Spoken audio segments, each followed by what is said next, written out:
Okay,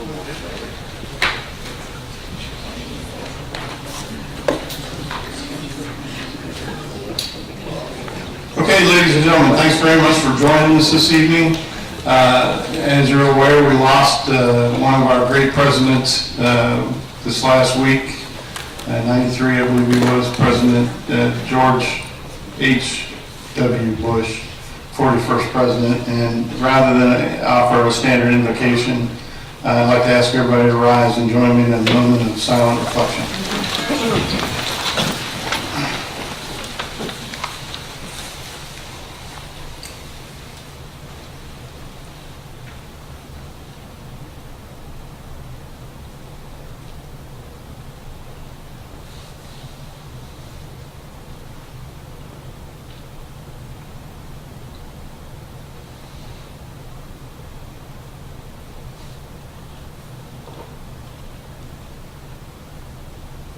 Thank you. Now, if you would please join me in the pledge.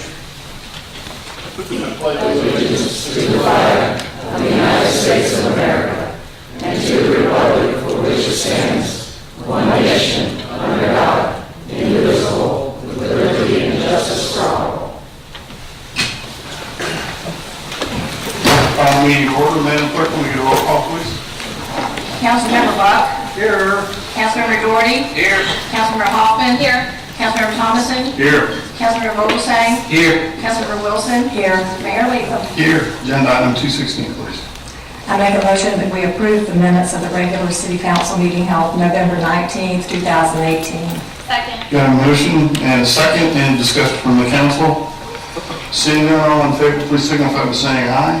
Aye. Any opposed? By your action, motion carries. And announcements. Ms. Wilson. Thank you. I would like to commend Curtis Loftus for a great job on Deck the Chairs and his committee. They had a opening ceremony, was it this past week, and it was well attended. And any of you who have not been out to see them, you need to go take a look. It's beautiful. So, a great family event. Also, I would like to express my appreciation to the city for the past 8 years of being honored to serve on your council, and thank all of the city people, the chairs, and all the workers for making the city run so smoothly.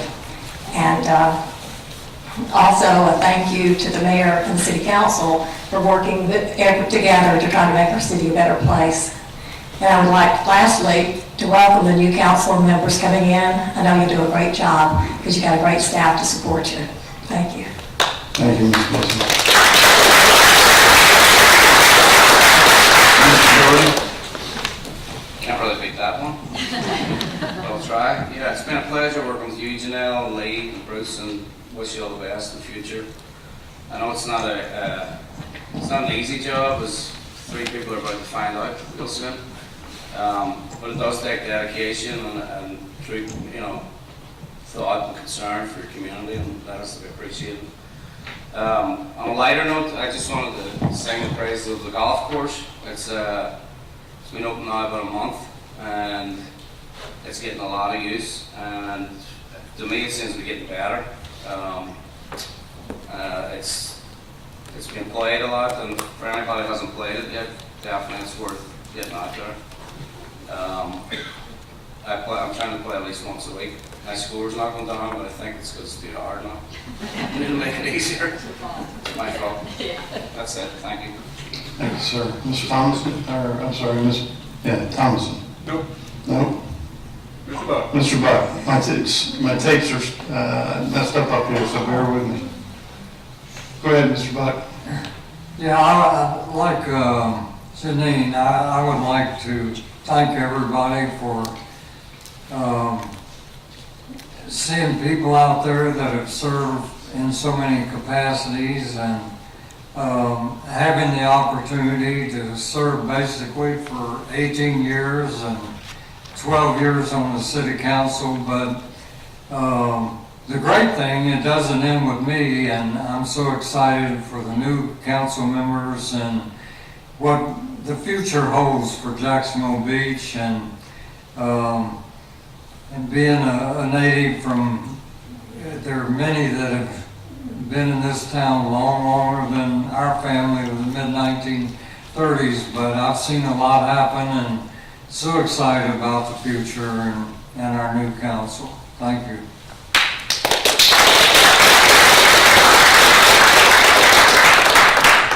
Mr. Thomason. Thank you, Mayor.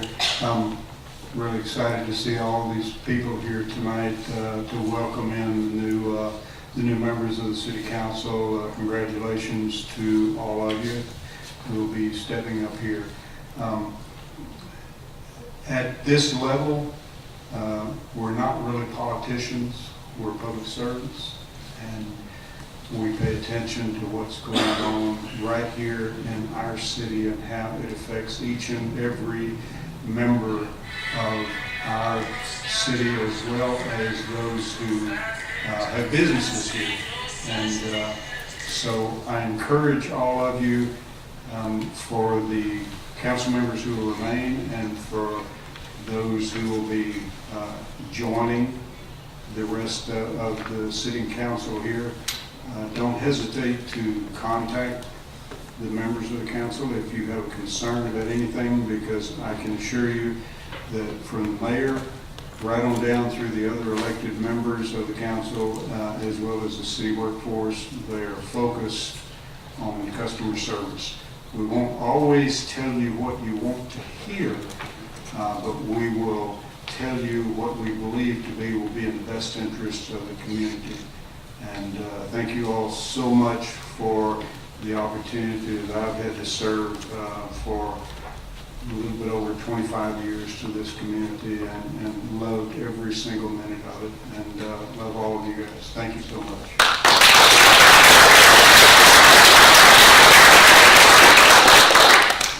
Okay, we're going to move on to courtesy of the floor, and I've got just a big stack of cards here, but these are all tied to an agenda item, so we'll be covering those during the agenda. And in that case, we're moving on to 217, please. I make a motion that we adopt the declaration of election results as issued by the Duval County Canvassing Board and certified by the state of Florida for the city of Jacksonville Beach general election held on November the 6th, 2018. Second. Got a motion and a second. Any discussion from the council? Seeing none, roll call, please. Councilmember Buck. Here. Councilmember Gordon. Yes. For a few more minutes. Councilmember Hoffman. Yes. Councilmember Thomason. Yes. Councilmember Vogelsang. Yes. Councilmember Wilson. Yes. Mayor Latham. Yes. And then in that case, I'm going to ask the three outgoing council members, Mayor Pro Tem Wilson, Councilmember Thomason, and Councilman Buck to join you up in front of the dais.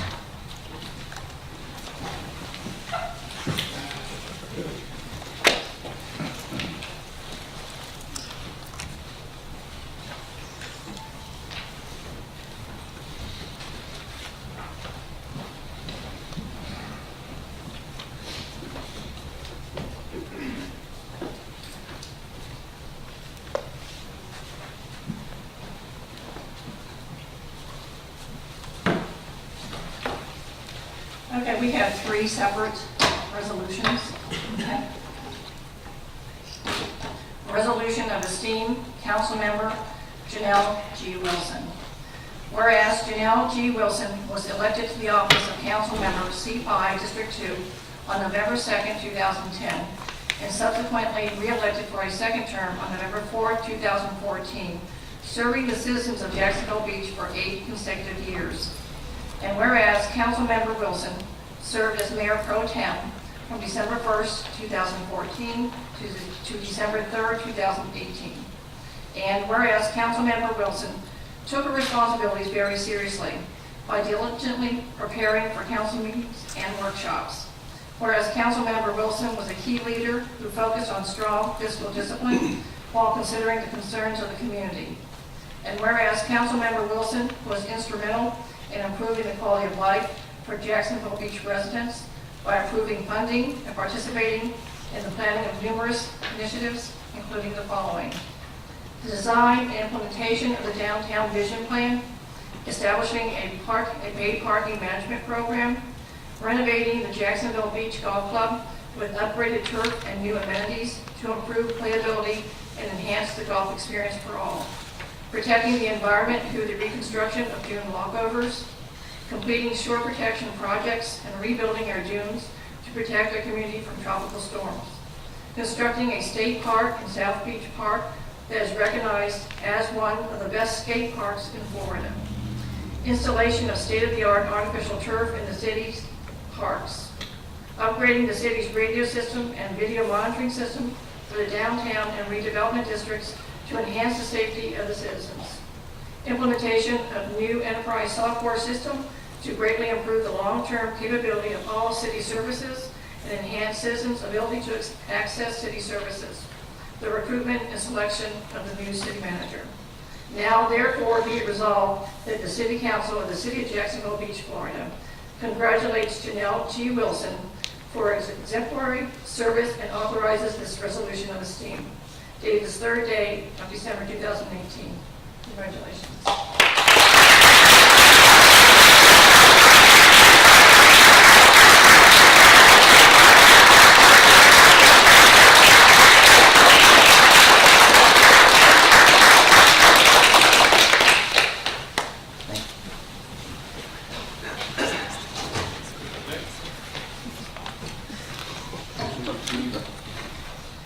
Resolution of esteem, Councilmember Bruce A. Thomason. Whereas Bruce A. Thomason was elected to the office of Councilmember C4 District 1 on November 4, 2014, and previously served as police chief for Jacksonville Beach from 1991 to 2012, serving the citizens of Jacksonville Beach for 25 years. And whereas Councilmember Thomason served on the Board of Trustees for the General Employees Retirement System from February 16, 2015 to November 13, 2018. And whereas Councilmember Thomason took great care in performing his service diligently, preparing for council meetings, carefully reviewing all documents, and offering suggestions for improvement. And whereas Councilmember Thomason was instrumental in improving the quality of life for Jacksonville Beach residents by approving funding and participating in the planning of numerous initiatives, including the following: the design and implementation of the Downtown Vision Plan, establishing a paid parking management program, upgrading the city's radio system and video monitoring system for the downtown and redevelopment districts to enhance the safety of the citizens, renovating the Jacksonville Beach Golf Club with upgraded turf and new amenities to improve playability and enhance the golf experience for all, completing the shore protection projects and rebuilding our dune walkovers, protecting the environment and mitigating damage to our community from tropical storms, constructing a skate park in South Beach Park that is recognized as one of the best skate parks in Florida, implementation of new enterprise software system to greatly improve the long-term capability of all city services and enhance citizens' ability to access city services, establishing and continuing to support the community-assisted policing effort, CAPE, which transport a high-crime areas into safe and secure neighborhoods, making it a high priority for the police department to achieve and maintain law enforcement accreditation through CALEA, C-A-L-E-A. What is it? CALEA, okay. The recruitment and selection of new city manager. Now therefore be it resolved that the City Council of the City of Jacksonville Beach, Florida, congratulates Bruce A. Thomason for his exemplary service and authorizes the resolution of esteem, dated this third day of December 2018. Check out the package. At least you didn't say grammar notes.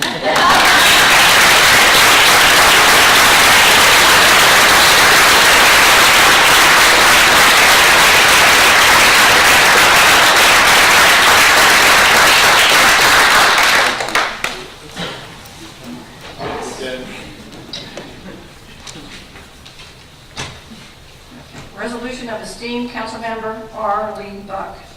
Whereas R. Lee Buck was elected to the office of Councilmember Seat 6, District 3 on November 4, 2014, previously served as City Council member for Jacksonville Beach from 2004 to 2012, and earlier served on the Board of Adjustment from 1997 to 2004, serving the citizens of Jacksonville Beach for 19 years.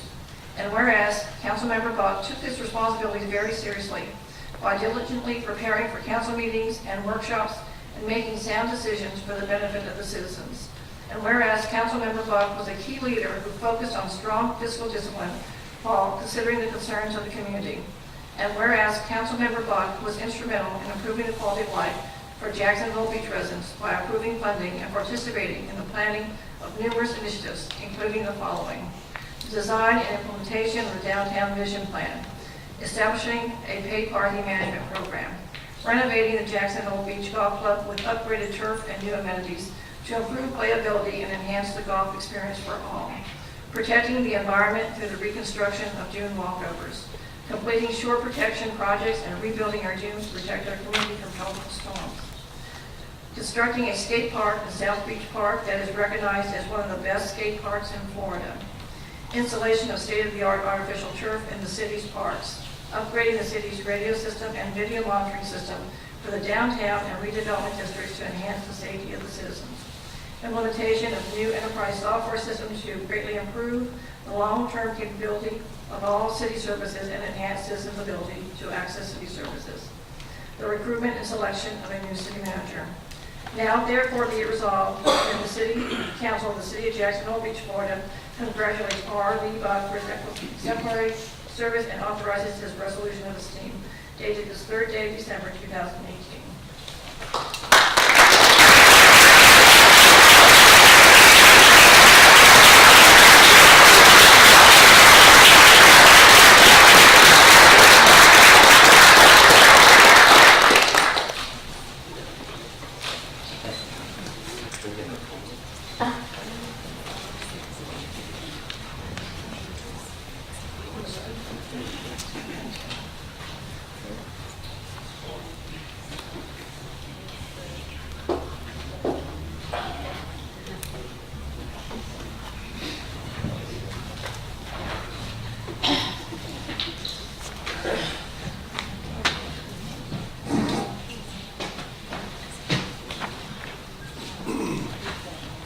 Okay, before we ask our colleagues to step down from the dais, I just want to take a minute to thank all three of you for a tremendous, tremendous job. Jacksonville Beach has gotten a little bit better every day because of you guys. Actually, everybody up here on the dais, and I'm proud to be associated with all of you. Bruce, Lee, and Janelle are three of the more tenured people that we've had in Jacksonville Beach. They've been here for a very long time, contributed a tremendous amount to our community, and with my heartfelt thanks and dying friendship, asking you now to leave the dais. Thank you.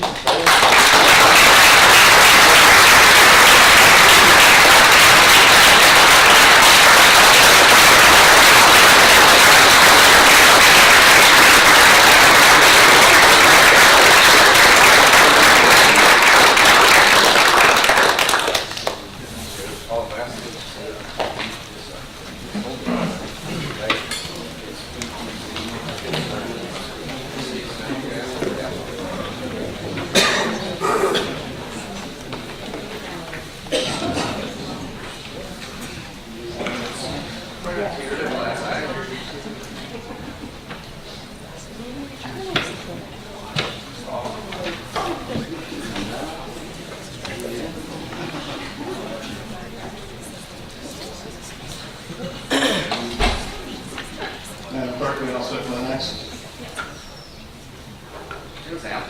Yeah. No, it's over. By the way, just so you guys know, we're going to change the dais and around the seating a little bit, not tonight, but starting at the next meeting. The city attorney is going to be back on the dais with us, and then what I'm going to do is ask the at-large council members to be close. They'll be inboard, and the newer district council members will be outboard. So your name tags are going to change this a little bit next time around in most cases. So, we ready?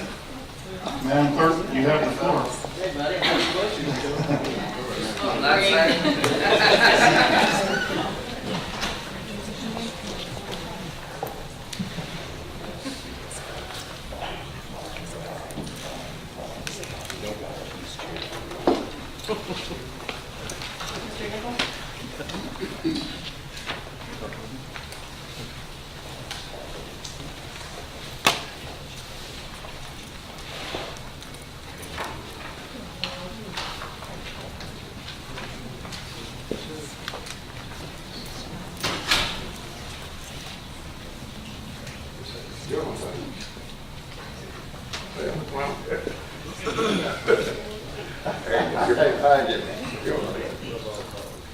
You hold on over there.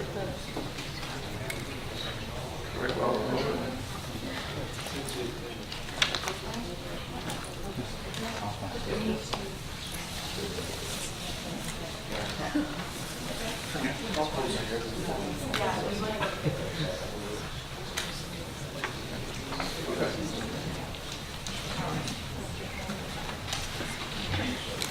Okay, raise your right hand, please.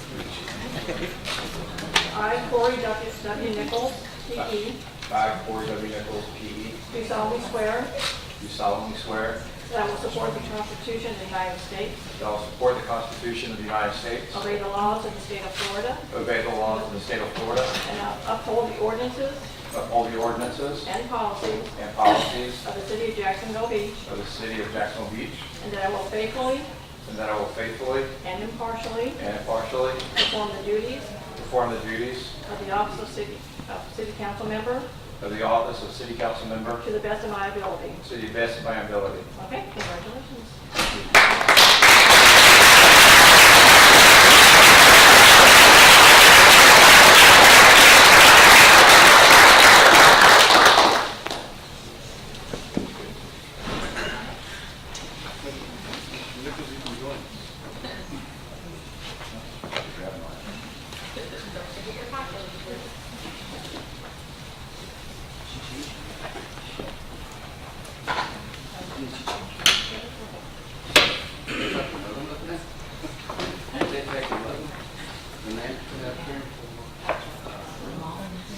Ms. Dumont?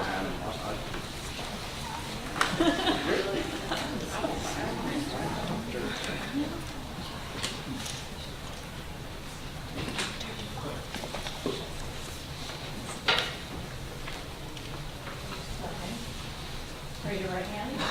I, Georgette E. Dumont, I, Georgette E. Dumont, do solemnly swear do solemnly swear that I will support the Constitution of the United States, that I will support the Constitution of the United States, obey the laws of the state of Florida, obey the laws of the state of Florida, and uphold the ordinances and uphold the ordinance and the policies and the policies of the city of Jacksonville Beach, of the city of Jacksonville Beach, and that I will faithfully and that I will faithfully and impartially perform the duties of the office of council member of the office of council to the member best of my ability. to the best of my ability. Congratulations.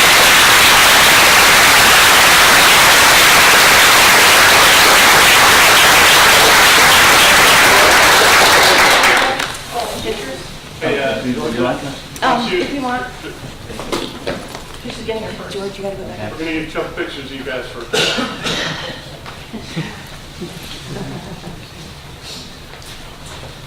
Thanks. Bring it up for everyone. All right. Good. That's good. Shaking hands or something.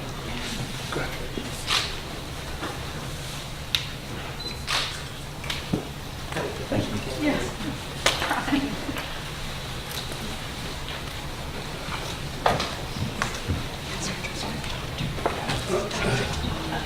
Ms. Goldie?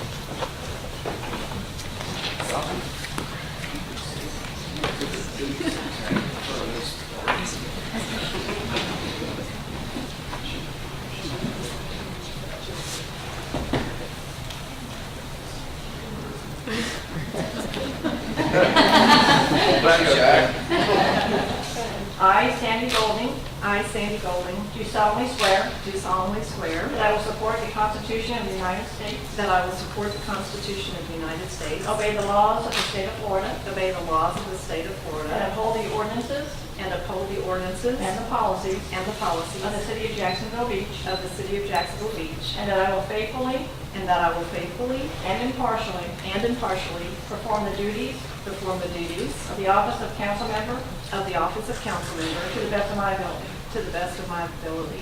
All right, congratulations.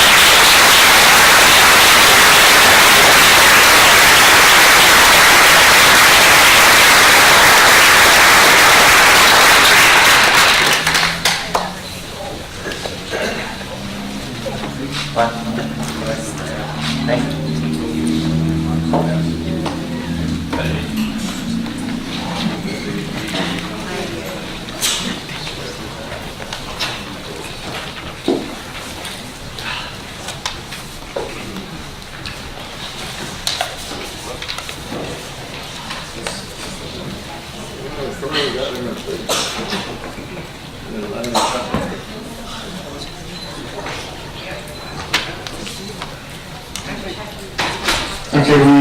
for the next item, we don't have a mayor pro tem to read the item, so this is the election of the next mayor pro tem. So what we'll do is seek appointments or nominations from council members and take it from there.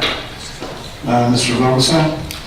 I would nominate Ms. Hoffman for Mayor Pro Tem just because of her lengthy experience up here and her commitment to the community. And she works out here, lives out here obviously, and goes to anything and everything out here at the beach and is always willing to step up. So I would appreciate it if my colleagues would all vote for her. Thank you.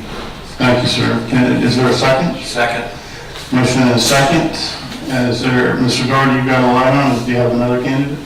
No, it's the same. Okay. Any other recommendations or nominations for candidates? Seeing none, roll call, please. I want to say why. People understand her better than me.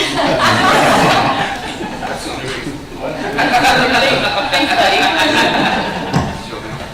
Okay, Councilmember Doherty? Yes.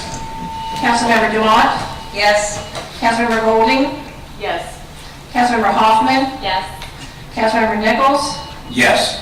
Councilmember Vogelsang? Yes. Mayor Latham? Yes, and by the way, I apologize, I skipped a step in the agenda, which was our first roll call.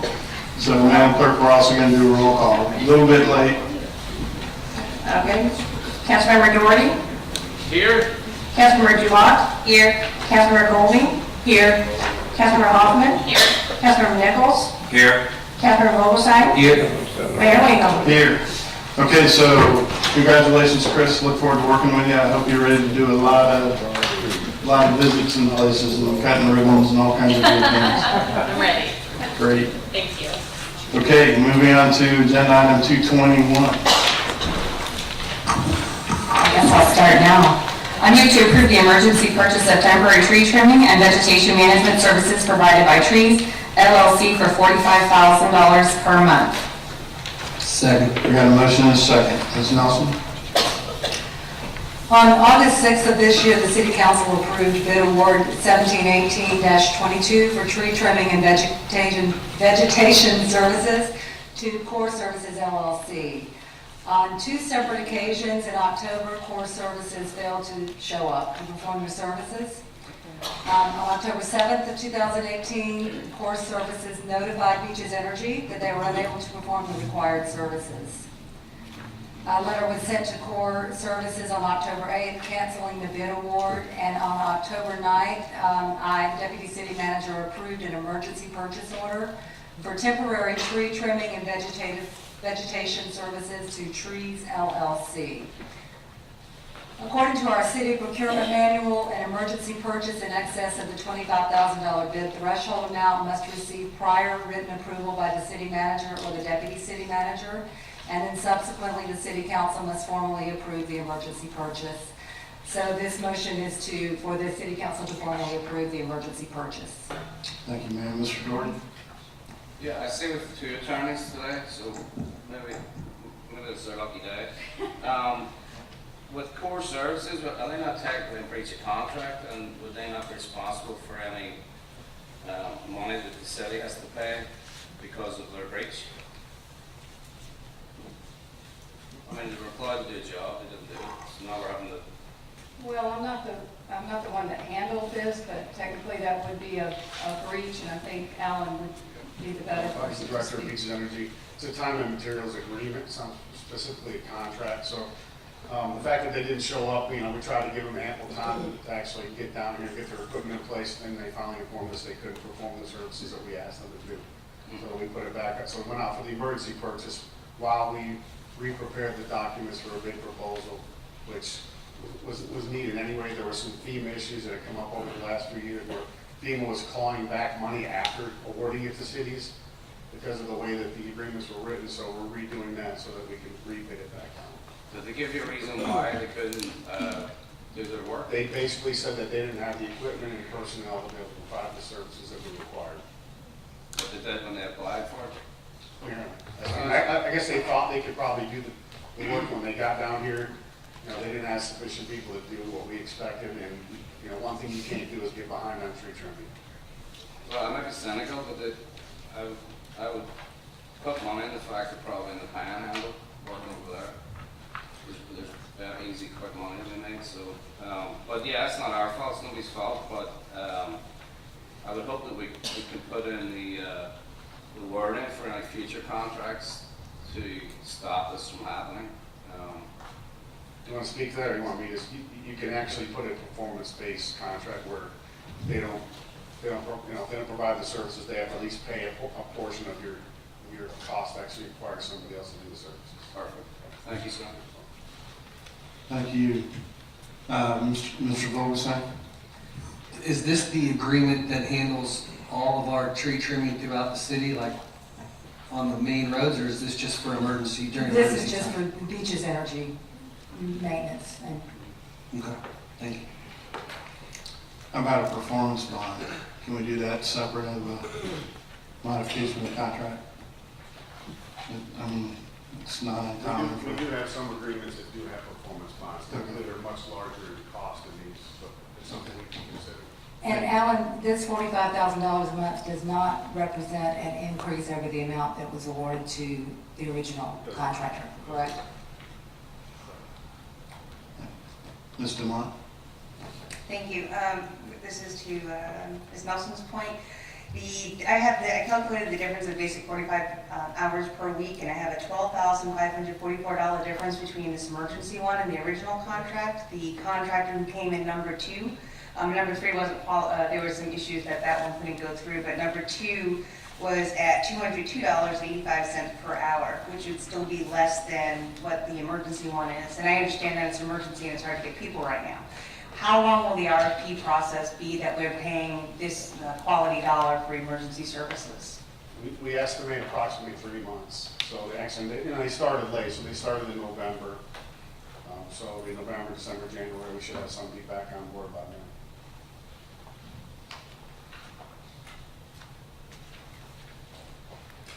Okay, Ms. Early, or did your lights on, is that an accident? Yes. Okay. And just a little bit of light etiquette for everybody, since this is our first time for some of us.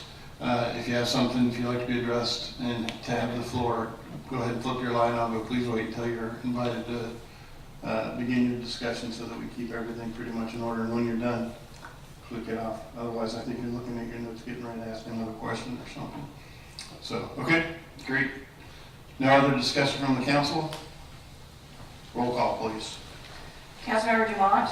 Yes. Councilmember Golding? Yes. Councilmember Hoffman? Yes. Councilmember Nichols?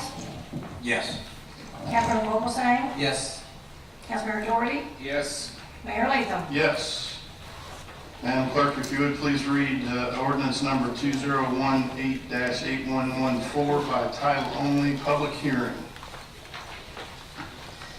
An ordinance to amend an ordinance enacting and establishing a comprehensive land development regulation and official zoning map for the incorporated area of the city of Jacksonville Beach, Florida, as authorized by Chapter 163.3202 Florida statutes by amending Article 7 zoning districts, Division 2, Section 34-344, Commercial Service CS, Paragraph B, permitted uses, to add newspaper and magazine publishing as new subparagraph 22, and amending Section 34-344, Commercial Service CS, Paragraph D, conditional uses, to add microbrewery and bar, lounge, nightclub, tavern, or other drinking establishment as new subparagraph 6 and 7 respectively, and to repeal ordinances or parts of ordinances in conflict herewith and for other purposes. Thank you, ma'am. This ordinance for the amendment of the Land Development Code is before this council for a public hearing and consideration on its first reading. Under the laws of the state of Florida, ordinances which change the actual list of permitted, conditional, or prohibited uses within a zoning category is a quasi-legislative proceeding. Quasi-legislative proceeding means that the governing body is acting in its rulemaking capacity. It is the duty of the council to arrive at sound decisions regarding the use of the property within the city. This includes receiving citizen input regarding the proposed uses within the zoning category. The application has been reviewed by staff and planning commission for consistency with other portions of the land development code and the comprehensive plan. The council may hear from all interested parties in the legislative determination of an amendment to the text of the land development code. The council's decision on a text amendment application is based on the criteria set forth in section 34-211 of the land development code. Each member of the council has been provided a copy of that criteria. And I will now open public hearing on ordinance number 2018-8114. First, I'd like to ask the applicant or spokesperson for the applicant to come forward. And if you would, sir, we're looking forward to your presentation of your proposal. Thank you. Start with your name. Yeah, thanks. Absolutely. My name is Ty Wallace. My home address is 709 4th Avenue North in Jacksonville Beach, Florida. First off, congratulations to the new members. I've actually not been a part of one of these, the changeover, so congratulations to you all.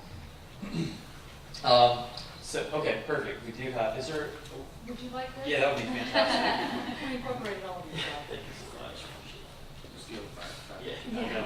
It's just the next one. Yeah, we're ready now. So this is a back. Oh, sorry. Gotcha. Here it's because it's on the. This wasn't the beginning slide, but maybe. Okay, so we'll start here. So this is a presentation deck. Put some visuals together to kind of help explain what we're asking for here. So first off, thank you all. As I stated, I live on 4th Avenue North in Jacksonville Beach, which is actually just 5 blocks on the other, away from the said property on Cheddar Ave, with my wife and 2 children, both under 9 years of age. I'm a family man at heart. I know some of you personally, and all of you all should know, hopefully to know that I want nothing but the best for the Jacksonville Beach community. Professionally, the slides aren't here, but is there out of order? Let me just, okay, they're not in here.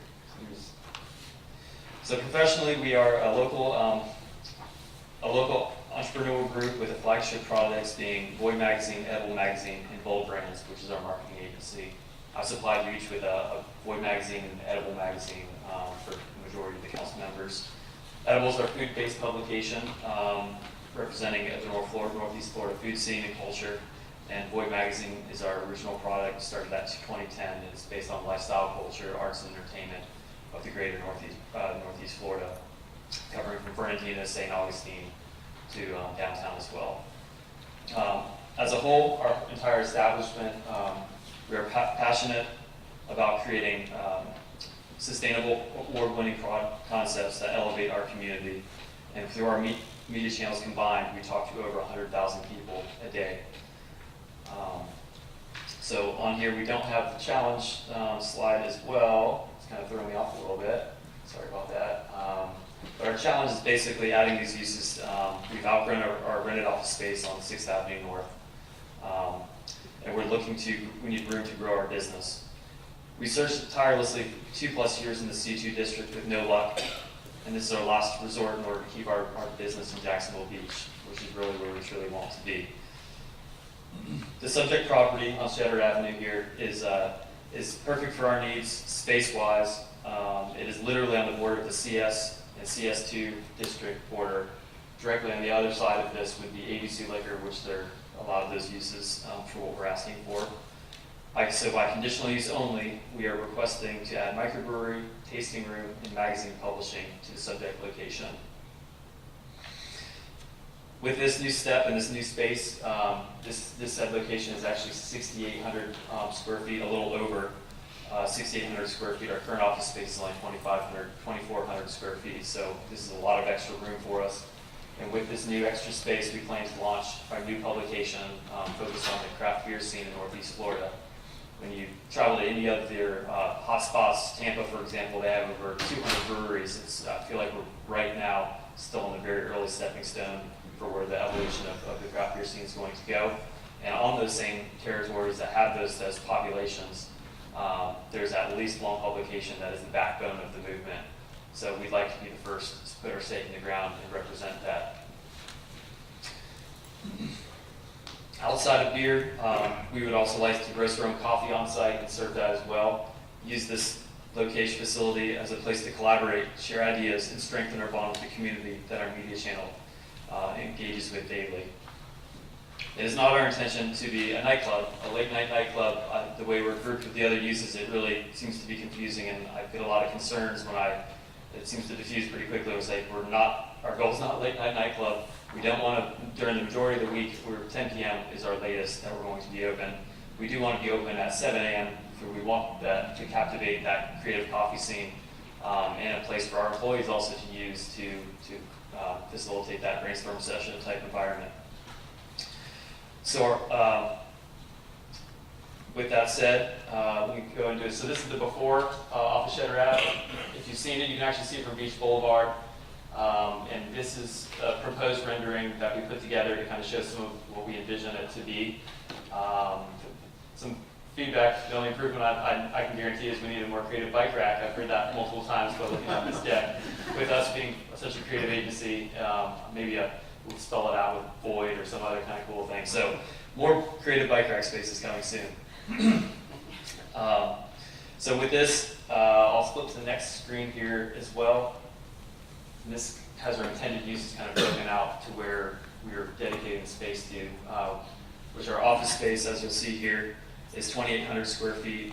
Microbrewery, which will take up 3,000 square feet. Retail, which will be 228 square feet. And by retail, if you're not aware of our brands, we have our own Void surfboards, our own Void apparel, edible. We're launching that apparel line soon. In the addition, brewery publication will be doing the same with. So it's the place to have a permanent place for it rather than in a back closet like we have in our current office, which becomes a storage site. And the small tasting room, which is 800 square feet. And again, this is to our brewing concept is a very small scale brewing site, and our goal is to work with other limited edition type brewers in town and create these one-off brands, these concepts, creative brewing concepts, and then they'll be able to taste those in the tap room. So on there, I'll flip, hopefully we got the next slide here. We've come up with our uses, and this is what we're proposing, 21 new spots on site.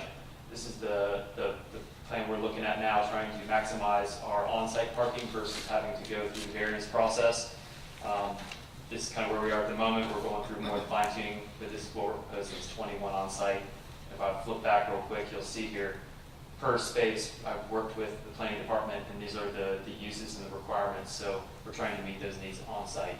So that would be nine spaces for office, 3 spaces for the brewery area, 1 for retail, and 8 for the tasting room.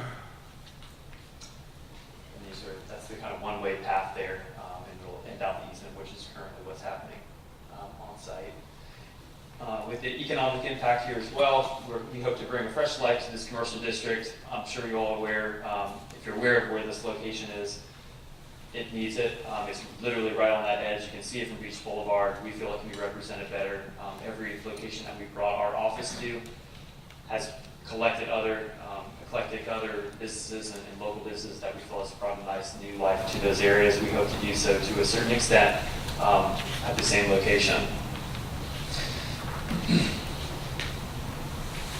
So we pledged to invest $500,000 in property improvements, and this is, how construction is. We'll probably end up spending more than that, but that's what we're looking at overall. This does include the brewery equipment, the exterior, interior as well, but we really have some really creative, cool ideas for this, and so we have a minimum pledge investment of $500,000. We have 4 businesses under our current roof, all doing $1.6 million in gross revenue combined. And then adding this new space where we'll be able to activate a new business and bring new revenue in. So all that we'll be paying taxes on, and again, buying this property versus renting. And this is our goal, is to stay here for years to come. So we want this location to be a unique and art cultural addition to the diverse fabric of Jacksonville Beach, something residents are proud of and want to share with their friends and family. We hope that this zoning amendment request can be approved by conditional use, which will allow us the opportunity to realize this dream to help us grow our business within Jacksonville Beach city limits for years to come. thank you all for considering the opportunity. Thank you, Ty, appreciate it. I'm sure there'll be more questions for you here in a few minutes, but we're going to go through some of the speaker cards here first. Sure. And Do you want me to stay up here? why don't you sit right there next to Okay, me? perfect. Want the clicker back?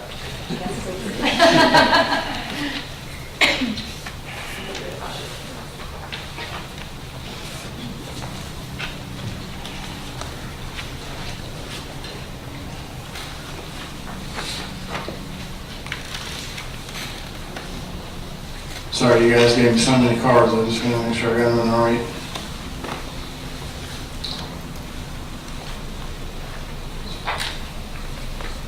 Okay. Let's start with Michael Kilcullen. Michael, if you come forward, give us your name and address. We'll have 3 minutes, sir.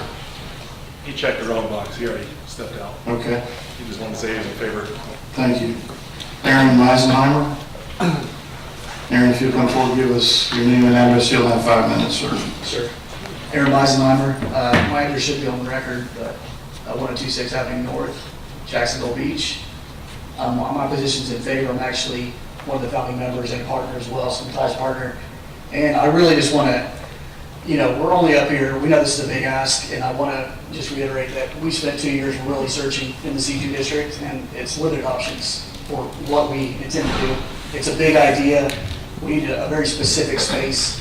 So we wouldn't be here in front of you unless we really needed your help to get this moved through. So we're hoping that you'll work with us on this, because I've been out here for 20 years at the beach, my entire professional career, multiple concepts we've launched. We're very proud of our team and all the things we brought to the beach. And if this doesn't happen, we're probably going to be forced to go somewhere else, Mayport, downtown, or something to find this, because this is a dream of ours that we want to realize.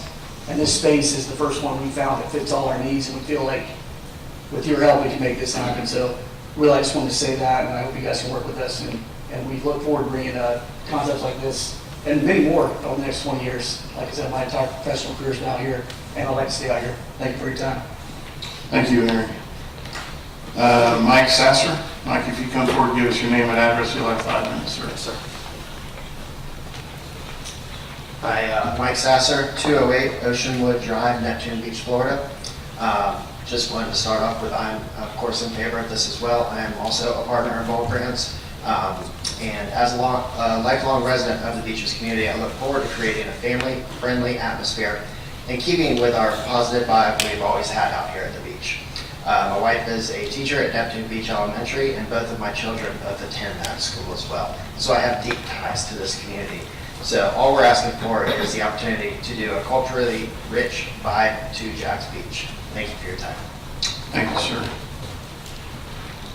Jay Dodson. Jay, if you come forward, give us your name and address, you'll have 5 minutes, sir. Or 3 minutes, sorry. Jay Dodson, 1626 Park Terrace West. How you guys doing tonight? Thanks for your time. I just want to say I've been partners with these guys for almost 10 years now, and they're the greatest guys you can possibly know in this community. They're going to do nothing but the best things you guys will all be very proud of. So thanks for your time. That's it. Thank you, sir. Scott Watley. Is that close? Yeah, nailed it. Actually, what are you going to talk about? That's great. Scott Watley, 224 Oleander Street, Neptune Beach. Yeah, so I wasn't planning on talking. I guess the other day, my daughter was home from school, and I brought her to the office at work. And it's a very cool environment, very comfortable environment for me as a dad of 2 young girls. You guys know how precious young girls are. He's our art director at Bold Brands. I'm sorry, I'm art director at Bold Brands. I think I'm probably the only guy that's not a partner. But I know that moving forward in the new office space, it's going to be the same kind of culture where you can bring a kid and hang out for the day if you need to.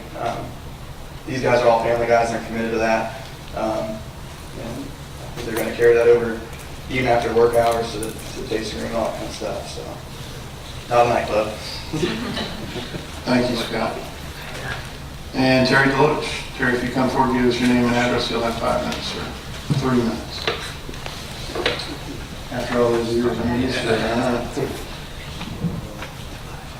Thank you, Mr. Mayor. Members of the City Council, let me congratulate in alphabetical order the new members of the City Council.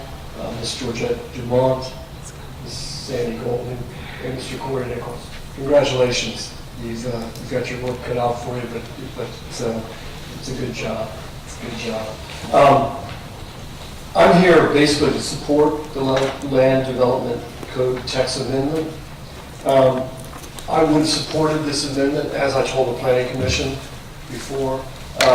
When I was on the Planning Commission for 23 years, I would have supported this if it came to me when I was on the Planning Commission. And I support it now.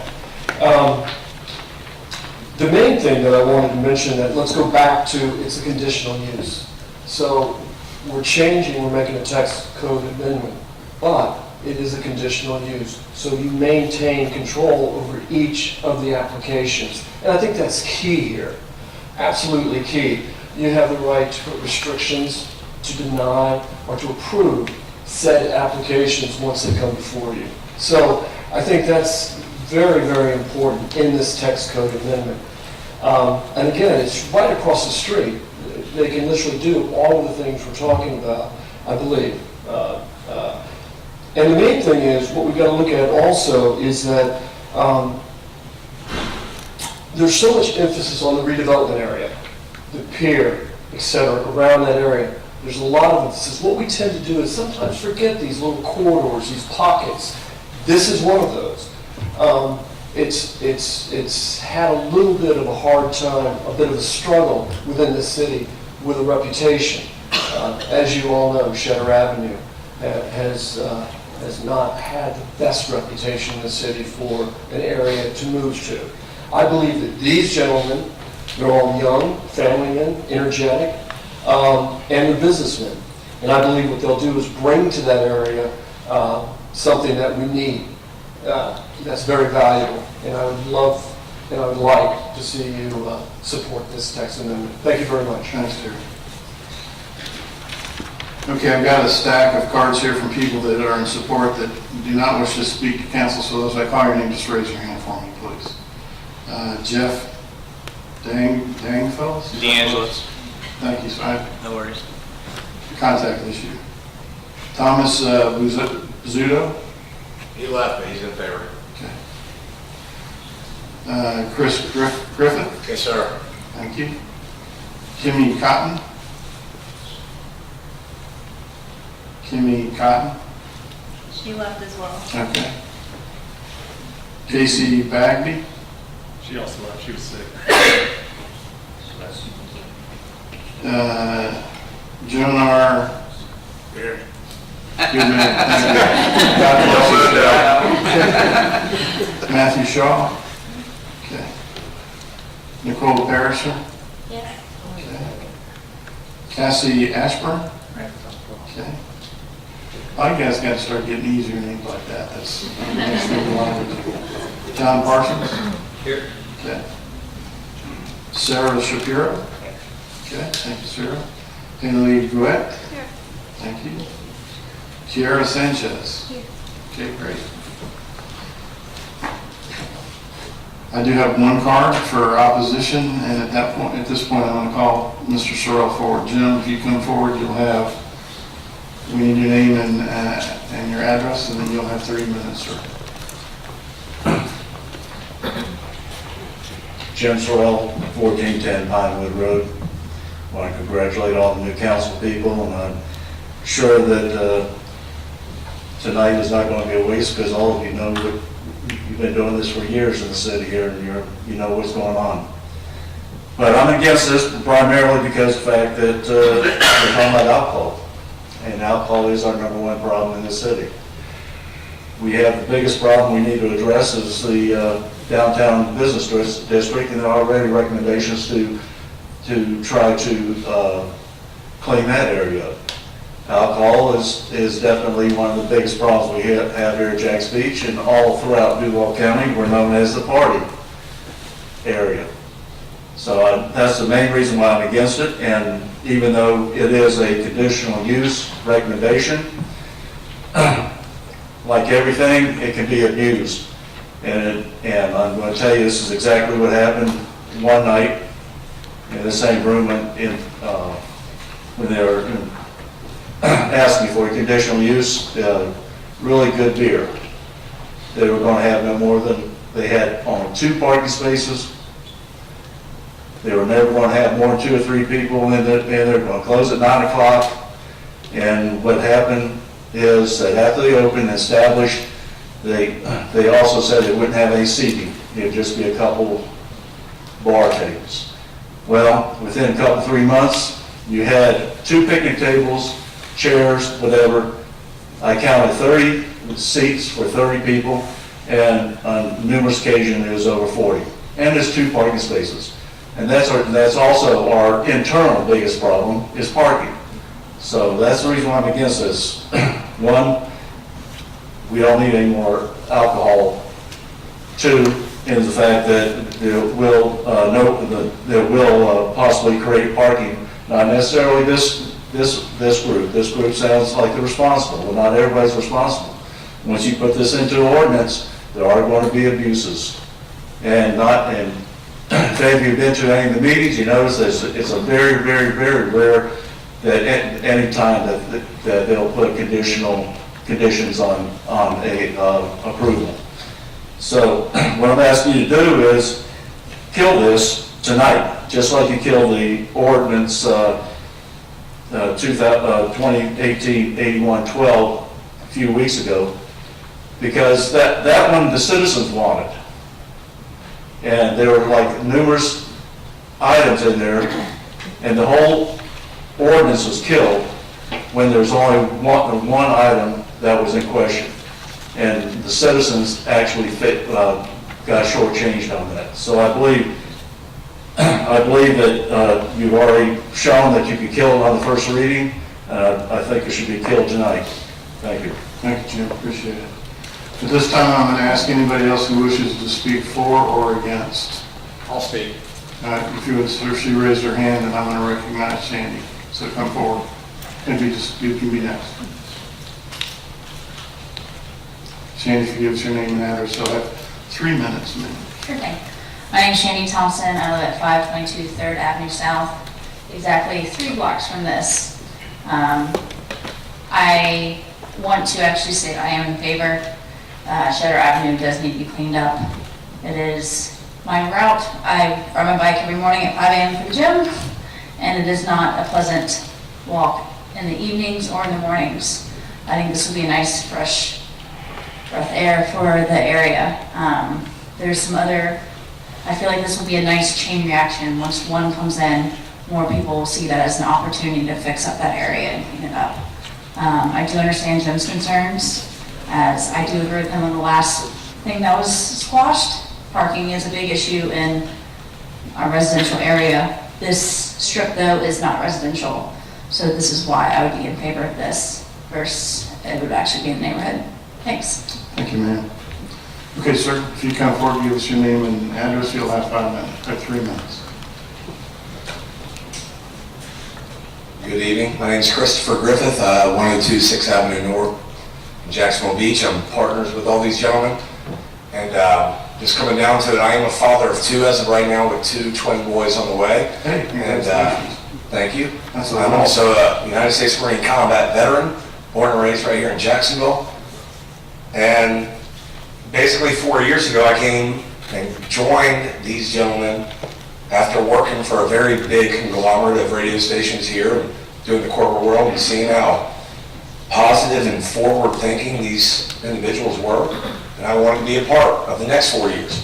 And since then, we've not just come from one publication, but multiple brands that have only expressed positive culture within our communities. So I am in full favor of this, and I do understand the opposition that the gentleman had and understand that philosophy.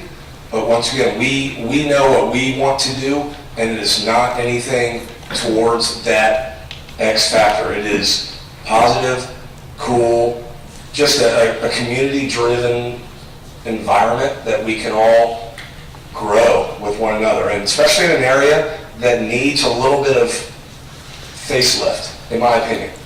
So once again, I am in full favor and fully committed to our beaches community, graduate of Fletcher High School, born and raised in this town, and all I want to see is the best. Thank you. Thank you, sir. Thank you for your service. Appreciate it. Thank you. Brenda, come on up and give us your name and address. You'll have 3 minutes. My name is Brenda Shields. I live at 315 18th Street North, Jacksonville Beach, and this is the first I've heard about this. I guess I haven't been paying enough attention, but you know, it sounds like a really nice idea. It really does. But I go to Publix and I go down Shadow Avenue. That's the way I go. And you know, and there's a lot of traffic in that area already, with the schools getting out around there and the multiple not condominiums, but townhome type of developments that are going in that area. So the traffic I've noticed, and I've lived here for a long time, has really increased on that road. And you know, my concern would be, you know, there is the Jack's Liquors is right there where people are drinking and buying liquor right there, and this is another, you know, alcoholic type situation. And people, when they're drinking and they're driving, it's dangerous, you know. And so fortunately, I have the good luck to be retired, and I can go to the grocery store anytime I want to. But I just would think that we should all consider that aspect of. We have enough of the DUIs in the newspaper. I read the Beaches Leader, and there's just DUIs everywhere. So, you know, I just think about that aspect as well as the other people have mentioned. Thank you. Thank you, Brenda. Appreciate it. Is there anybody else that would like to speak for or against this item? Okay, I'm going to close the public hearing. Going to address ex parte communications, and just for clarification, ex parte communications includes the new council members since election, correct? Okay, thank you. Okay, before requesting a motion on this ordinance, beginning with myself, each of the members is requested to indicate for the record both the names of persons and the substance of any ex parte communications regarding this application. An ex parte communication refers to any meeting or discussion with a person or citizen that may have interest in the decision which occurred outside of the public hearing process. The only ex parte communication I have to address is I got a letter from Ty, and Ty, I don't mean any disrespect, but I didn't read it because my policy is I'd rather do it in public. I'd rather have the discussion in public. So we'll start down with Mr. Vogelsang. I responded to Ty, and he sent me back essentially a presentation in my email. It was via email. So my discussions were with Ty via email on what they plan to present tonight in further detail. And then the only other communication was emails that we received as a group. I think there was another individual that expressed concern about the residential area that sent an email. That's right. So I'll just make sure that that's in the record as far as ex parte. Thanks. Okay. Mr. Nichols. I too received an email from Ty Wallace. I read it. It included the proposal that was included in our handout. I did not have I never met with him or spoke to him about it. I also received a message, a Facebook message from Paula Conroy, which I believe is the individual that reached out to y'all because she discussed an a letter that she had sent to you and the rest of the council, I believe, and I did not reply to her as well. Thank you. Ms. Golden? I too received an email from Ty Wallace, and I also spoke with him on the phone. And he just basically went through the presentation verbally on the phone and sent me the presentation via email. And then I also spoke on the phone with Terry Deloach. He contacted me to just let me know that he supported this proposal. Thank you, ma'am. Ms. Dumont?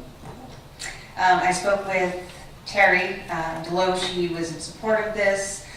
I received an email from Ty, and when I was on the planning commission, and this was in front of the planning commission, just to cover all grounds, I met with Ty and Aaron, and they showed me the presentation that they did for the planning commission with a couple different changes. And so we met on November 5th, and I received the email on November 27th. Thank you, ma'am. Mr. Doherty? Yes, I did receive the email from the individual who was concerned. I think we all did get the same email. I think, yeah, I recall now there was one blanket email. I also received an email from Mr. Ty Wallace, and he extended an invitation to come and go over the proposal. I did have some concerns stemming from that lady's email, and so I met them on the Thursday the 29th. I met Ty and Aaron at their very small office up there on Fifth Avenue or Sixth Avenue. And that was it. Thank you, communication I had. Ms. Hoffman? I had an unscheduled meeting with Mr. Deloach in the parking lot outside the post office, but I don't remember what day that was. And then I met with Aaron and Ty at the current very cramped but really cool Voight offices this past Friday. And they basically just went through the stuff that we've all seen. Thank you. Can I respond to, if there is not? We'll get back to you. Okay, at this time, I'm going to request a motion to approve the ordinance as read by the title. I move to adopt. I'm sorry. Yep, go ahead. I move to adopt ordinance number 2018-8114 to amend the Land Development Code, section 34-344 to add newspaper and magazine publishing to the list of permitted uses and microbrewery and bar, nightclub, tavern, or other drinking establishment to the list of conditional uses in the commercial service CS zoning district. Applicant Bold Brands. Second. Okay, got a motion on the floor and a second. Before opening the floor for discussion or questions by the council, please be reminded that our decision will be based on the criteria set forth in the Land Development Code, staff's report, the recommendation of the Planning Commission, and the public input at all hearings. And at this time, I'll open the floor to discussion with the council members, and Mr. Vogelsang, you're first on the queue. Is there a particular reason that we put nightclub in the definition as a permitted use when nobody's requesting that? Good evening, Heather Ireland, Planning Department. We kind of unfortunately have just one description that encompasses every type of drinking establishment, whether it's a tasting room like they're proposing or a larger bar establishment that serves all kinds of alcohol. So we just don't have it broken down into different types of drinking establishments. It's just that one category that falls under every zoning district that it's permitted as a conditional use. So does that permit us from changing that language or deleting one of the particular words, since this is a conditional use as to one specific property? I don't know that we'd want to delete anything, but I wouldn't object if we were to add new definitions, because that list of uses is like that in every single one of our zoning districts where that's permitted as a conditional use. It's spelled out the same exact way. Okay. Just to clarify, I'm sorry for interrupting, but Heather, just to clarify, so you're saying in the one list, the where we list bars and taverns and all that, can we separate out just microbrewery and reassign this under that classification rather than doing it through this? I think we could. I mean, we might, if we're going to call it something different, we might need to provide a new definition, but if you want to shorten it for this, we just kept it that way because it's consistent with all the other zoning districts. Do you want to address that? Yeah, I'll speak to that. Unfortunately, we don't have a definition for tasting room, which we're starting to see more and more. And what I'm hearing you say in your question is, gee, why do we have to have nightclub in it? This is not what, with my understanding, the applicant asked for. But in order to give the applicant what they asked for, we can get there. We would just need to amend the code. And we would need to amend, I think it's 34-41, which is the definition section of the code, to address, we already have microbrewery, but we could add a definition for a tasting room, and that would provide the relief that I think you're asking for.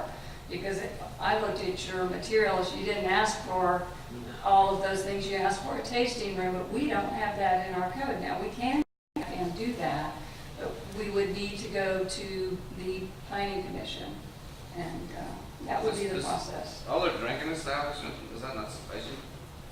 Well, that's why I think they selected this category. We have a one-size-fits-all for alcohol. Yeah, I know it's the same in each zone, but the thing is, if we start tearing it apart, there's going to be an instance for somebody else applying, probably in a different zone, that's going to use the same wordage, and if we try and make it too specific, we're going to pigeonhole ourselves. I mean, if they're happy with other drinking establishment, to give them the permission to use it for a tasting room, then why change it? Well, I mean, isn't the reverse true? If you give a larger definition, then people come in and expand beyond the purpose of the original intent. No, you're saying just include other drinking establishment? Or- Well, you see, well, it covers bar, which, what's a bar? Beer bar, a wine bar, liquor bar. These are semantics. Nightclub, you can have a nightclub with no alcohol. It wouldn't last very long. But I'm talking about the nuances of the English language here. Tavern, same thing. You know, these are. When's the last time this code was modified? I think it's been a long. I'm not sure where that particular portion of it, but again, we don't have separate, as Susan mentioned, we don't have a separate definition for a bar, or what's a tavern, or what's a nightclub. Right. It just, these establishments all serve alcohol. Yeah, In a variety of and different I get ways, that. yeah. And that's why there were some concerns with the members of the public, because they looked at it and they saw, oh, bar, nightclub. But when they look at the actual specific application, it's quite clear what they're asking for. It just happens to fall under these definitions. So I'm not against changing it, but I'm saying then what's the next thing that's going to come along that's going to need changed? You know, distilleries, which I know we permitted distillery, but can we add that there? I don't think it's worth postponing to change the code. Right. My question was simply, could we take out the language, or just you utilize one of those, and I guess the answer is clearly no, that we can't just take out one of the things. But that, in my opinion, I don't think that takes away my support or not, because it's such a limited space with a limited area, it's not gonna be able to operate as a nightclub. Yeah. But just for purposes of the public, it would have been easy to just strike through that particular word. But since we can't do that, I still would just express my support for this, and Ty, I appreciate your proposal. And like Mr. Deloach alluded to, this is the purpose of conditional use, for people to bring ideas to our community and for us to vet those ideas through this public venue. And this kind of shows you how our community works and encourages others to get involved with ideas that kind of can bring some light to, I call it a blighted area, but it's not an uplifting area at the current moment. It does need, as they've talked about, a facelift. So I do fully support this.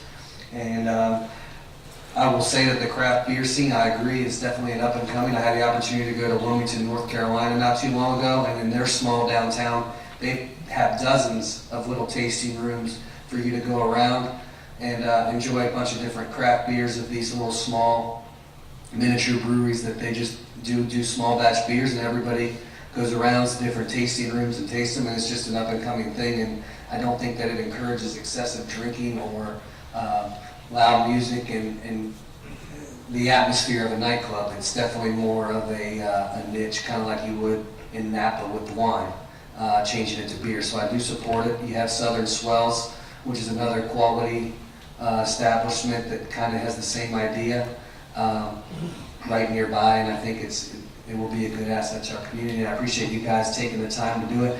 And that's not even speaking to your other brands that you've established in our community and made at home here, and we appreciate that. And I know Void Magazine and the tremendous success, everybody enjoys that, reading it, and it's good to know that that's in Jacksonville Beach, and having a bigger venue for you to have your workers and have a better environment as they talk about the cramped space. I think that's important too, so I do appreciate you bringing this project, and you have my support. Thanks. Thank you, sir. Mr. Doherty, did you have a follow-up? Yeah. Yeah, and this is just to echo Mr. Deloach's comment about the conditional use, and to go back to the whole description. You know, because it's conditional, if the boys decided to turn it into a nightclub, then they would lose that condition, obviously, because it's conditional on what they're applying for, not the whole gamut. So am I correct? No? So they could technically make it any one of these? I can try to answer that, if you don't mind, Mayor. Yeah, go ahead. So if the planning All right, commission... restate your name. Sorry, Heather Ireland, Planning Department. If the planning commission were to put conditions on it, let's say no larger than a certain square footage or hours of operation, things of that nature, they would be held to those limitations of any conditions placed on them. If they didn't adhere to those, they could lose their conditional use and then have to close. So it is, I'm going to shake my head up here, but it is conditional. Yes, we would list the microbrewery and the Right. drinking establishment as a conditional use, just like it is in every other commercial zoning district where it's allowed. Right. That's Okay. a proposal. That's what I thought. Yeah. Thank you. So, you know, to go over a few things here, you used the word blight. I think it's a blighted area. I think it's the last blighted area we have in our city. It's a disgrace. You know, there's times at night it looks like a zombie movie walking down Shatter. I think it'd be good to actually get some new blood in there. The businesses that are there at the minute are usually done by 5 o'clock. So if these guys are going to run to 9 or 10 o'clock, it's more people there, that there are more eyes in the streets, there'll be less, hopefully, criminal activity. And, you know, we need to really, as a community, seriously tackle this area. And by having these young men who are local residents wanting to invest their money into, you know, buying this building and converting it, that shows that they're completely invested and committed to the profession and the community. So, you know, Aaron, you said it was a big ask. Personally, I don't think it's a big ask because, you know, I think you need to be commended for taking, you know, this leap of faith. They've proved themselves as advertisers, marketers. They've proved themselves putting on events. The craft beer thing, I think, is just for them on a Friday afternoon. Because when you look at it, and this goes into what Mr. Sorrell was saying, it's an 800 square foot tasting room. I would say it's probably about a quarter the size of this room, if people want to put it in perspective. How many people can you actually fit in 800 square feet? It's not a lot. So they're confined to using that area. The health department will make sure that the brewing area is sanitary, and therefore that's not going to be used for consumption. So really, they can't, with their business plan, you know, they can't, it's not going to get out of control. You know, this tasting room, I think, is just a secondary or a minor part of the big picture here. The big picture is their publishing company and their brands. And that's the other thing. These guys have invested time, effort, blood, sweat, and tears into building this brand up. They put their money into it. They want it to work. You know, somebody mentioned about alcohol being the biggest problem at the beach. It's not alcohol, it's the reckless distribution of alcohol, and people that come here rent a place and think we could just turn it into a nightclub. That's the problem. It's the people. It's not alcohol. Parking is the biggest issue, and that brings me to the point that they have provided enough parking by code, correct? The 21 parking spots. Heather Ireland, Planning Department. I believe they're real close. They can have some flexibility if they shift some of their uses around square footage wise to maybe provide parking. As Ty mentioned, they may have to request a variance for the parking to be a little closer to the property lines, but they're almost there with providing it, maybe a couple spaces short. Yeah, which is better than, like, as you know, most places, especially commercial places, I'm talking this side of 3rd Street, don't have parking. And it's good to see a place that actually is going to provide some amount. And that's going to minimize the impact to the surrounding neighborhood. I know, Jim, you're talking where you live. Park is an issue because cars are in the residential neighborhoods. With this, it seems like they have a plan to contain it. And if I may, I want to add, Ty didn't mention it, they do have some verbal agreements, I believe still in place with some neighboring property owners to provide some extra parking. Maybe 10 or so. Yeah, we had actually 20. Well, that's going above and beyond. So, I mean, yeah, that's, to me, that's a plus. I really wish there'd be more residents like this who would actually, you know, a lot of people look at the council and say, oh, you need to do this and you need to put that in, but it's people like this that are willing to put their reputation and their money on the line, and I don't see a reason why we would deny them that opportunity. So, that's it. Thank you, sir. Ms. Golden? I have a few questions. If I understand the concern about the, you know, using the bar, lounge, nightclub that we've always been using, can we approve the conditional use tonight, but then still go back and change the CS zoning to revise it and put a update the microbrewery definition to include a tap room or a tasting room or something like that?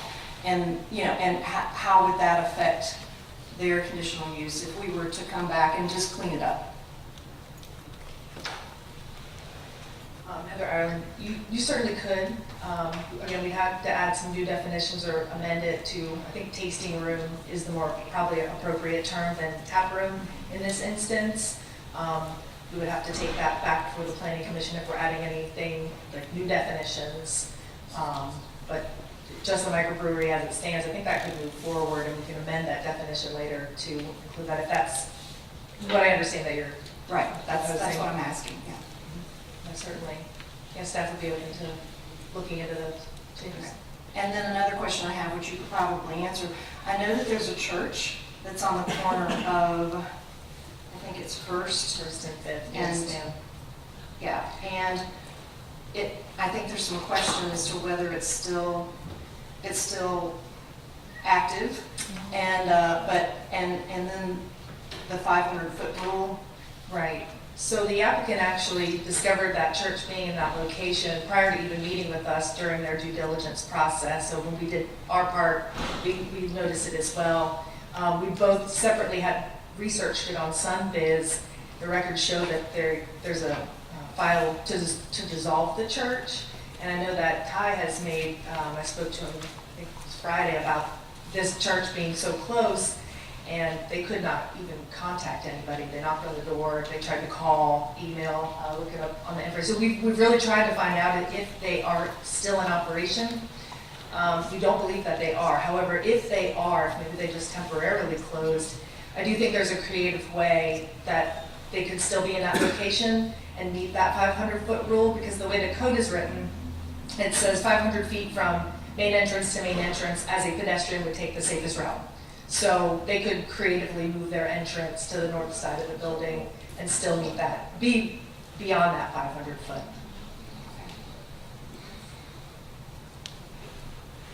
The church is currently to the left, so if they put the entrance on the other side of the building, they'd be outside the 500. Right, this space with the tacky bike rack over here, if they kind of pulled it around the corner, they would meet that 500 feet and then some. From the main entrance of that church as a pedestrian would take the safest route.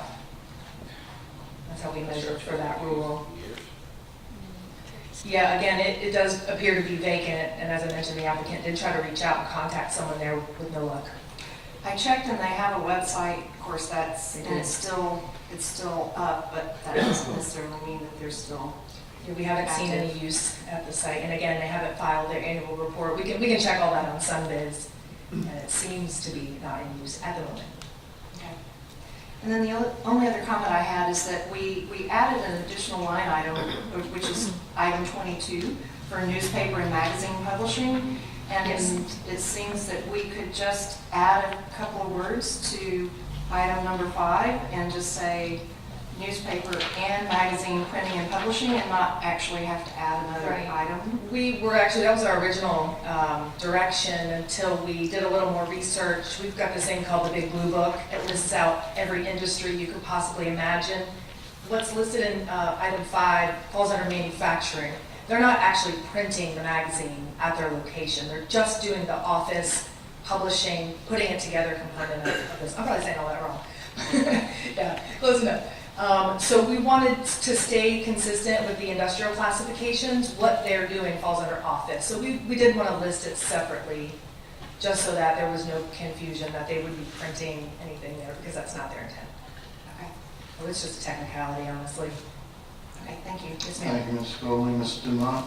Ms. Dumont? Thank you.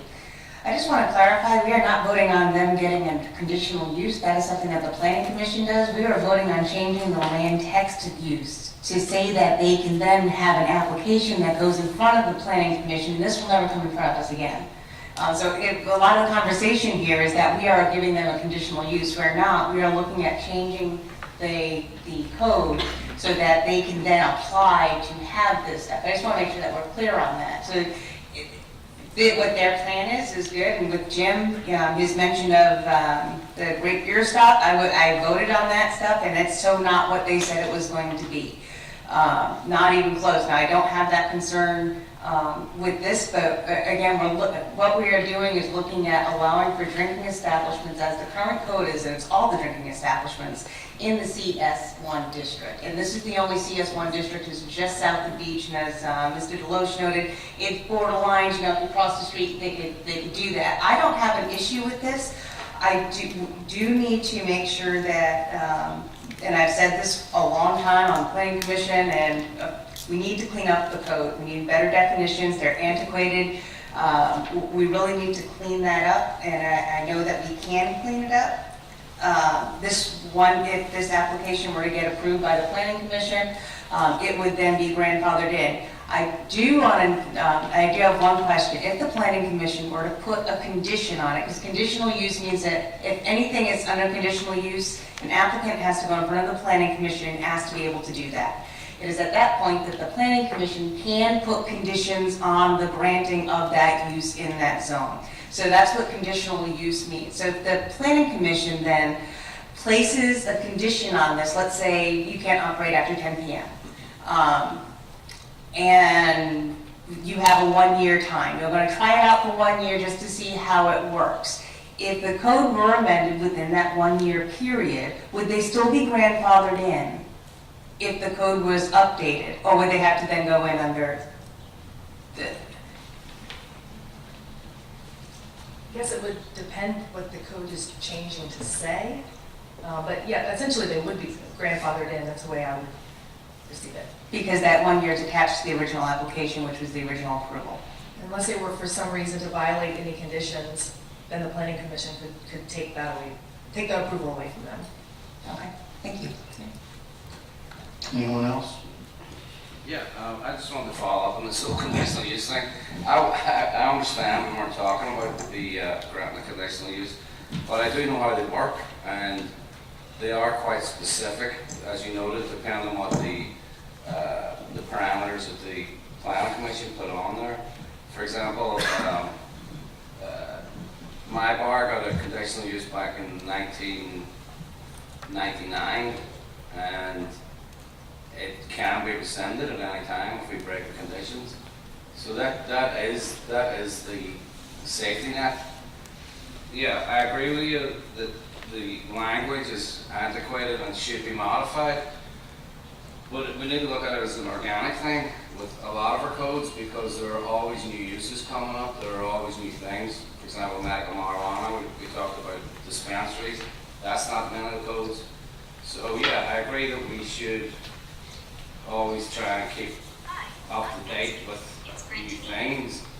But what I'm saying is, like, is the way it's written now, it's sufficient to grant these guys what they're looking for. And then if we want to sit down, it's going to take time to change the LDC. It's going to take a lot of work.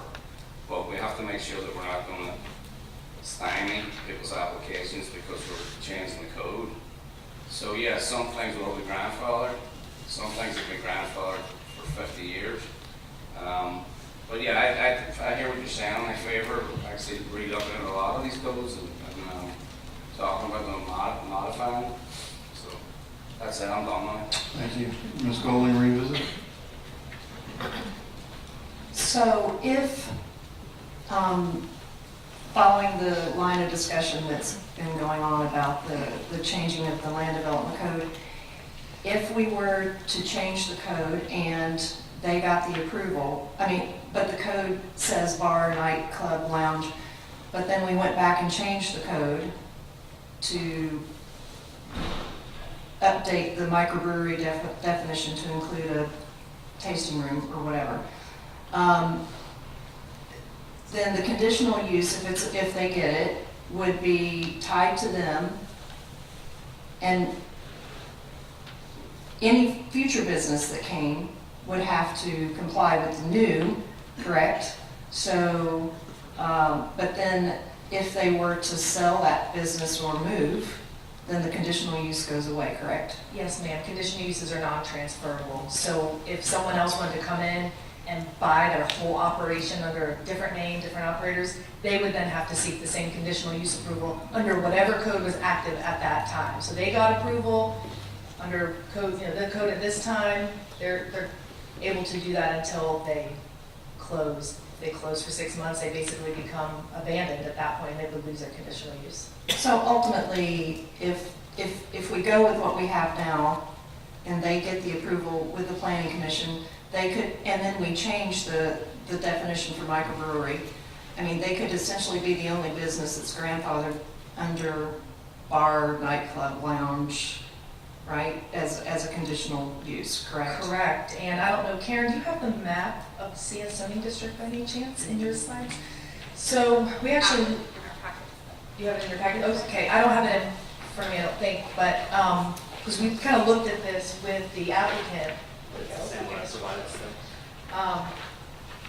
If they were to get approval in that location, it pretty much would prohibit another drinking establishment in the majority of the remainder of the CS district, minus these two little kind of half blocks. 500 foot setback. Based on the 500-foot proximity rule from one drinking establishment to another. It would basically preclude almost the rest of that CS district and a portion of C2 as well.